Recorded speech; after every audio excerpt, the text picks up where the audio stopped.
In the last section, we learned how to convert some special base 10 fractions into decimals, and vice versa.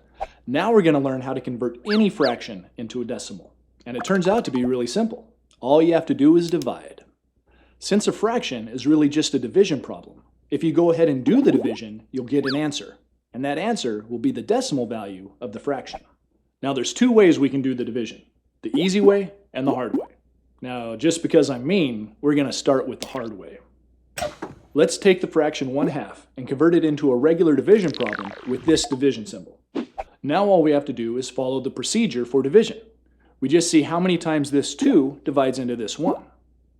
Uh-oh, it won't divide any times. 2 is bigger than 1. Looks like we're going to need some help.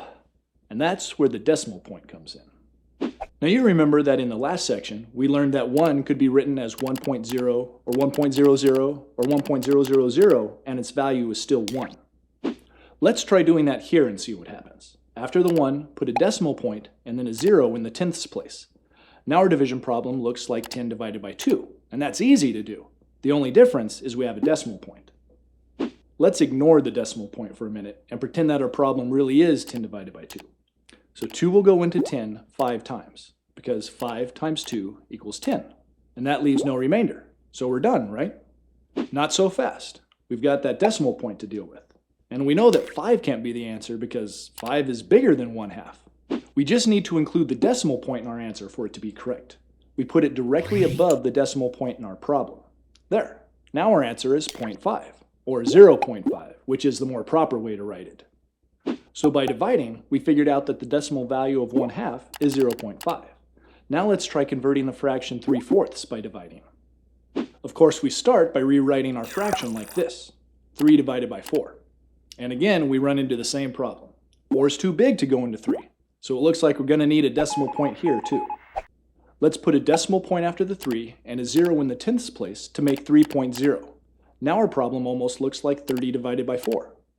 Now if you remember your multiplication table, you'll know that 4 goes into 30 7 times, because 7 times 4 is 28.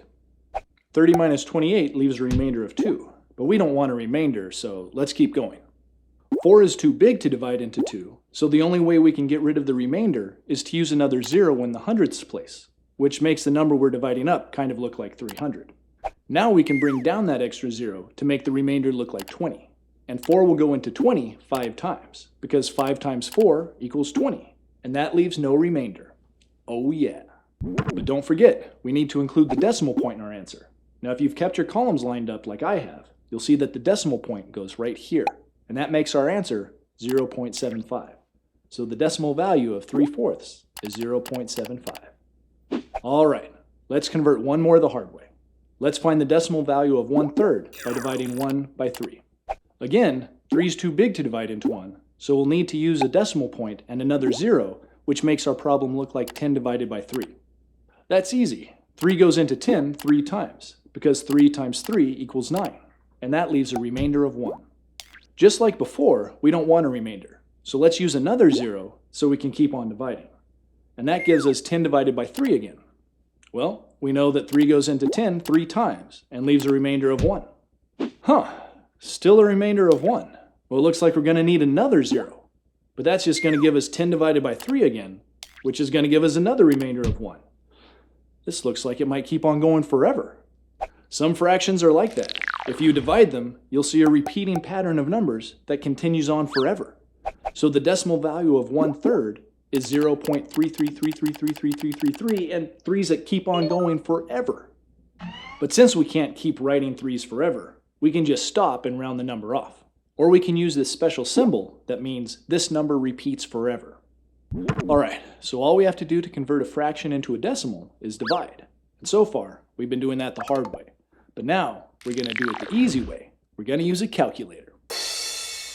Let's try a couple with a calculator and see what we get. To convert 1/4, we just punch in 1 divided by 4, and we get 0.25. To convert 2/3, we just punch in 2 divided by 3, and we get 0. A whole lot of 6's. Looks like we have another one of those repeating decimals. Yep, this way's certainly easier, and quicker too, but it's important to know how to do it both ways. The 5 fractions that we've just converted are so common that it's a good idea to memorize their decimal values. Here they are again so you can review them. 1/4 equals 0.25. 1/3 equals 0.33333. 1/2 equals 0.5. 2/3 equals 0.66666. And 3/4 equals 0.75. So that's how you convert any fraction into a decimal. You just divide. And we already learned how to go the other way, to convert a decimal into a fraction, in the last section. So be sure to review it if you need to. In the next section, we're going to learn a few tricks that we can use to help us compare the values of fractions. But before that, a quick review. To convert any fraction to a decimal number, all you have to do is divide the top number by the bottom number. Usually when you divide a fraction, you'll need to do decimal division. By using the decimal point, you can keep writing zeros in the decimal number places and continue dividing until you have no remainder. Sometimes decimal division results in a pattern that keeps repeating forever. When that happens, you can draw a line over the repeating digits instead of writing them forever. Once you know how to do decimal division, I recommend that you convert fractions using a calculator since it's quicker and easier. And as always, be sure to do the exercises. And don't forget to practice dividing the hard way too, because if you're ever stranded on a deserted island without a calculator, you need to be able to do your math homework. Learn more at mathantics.com.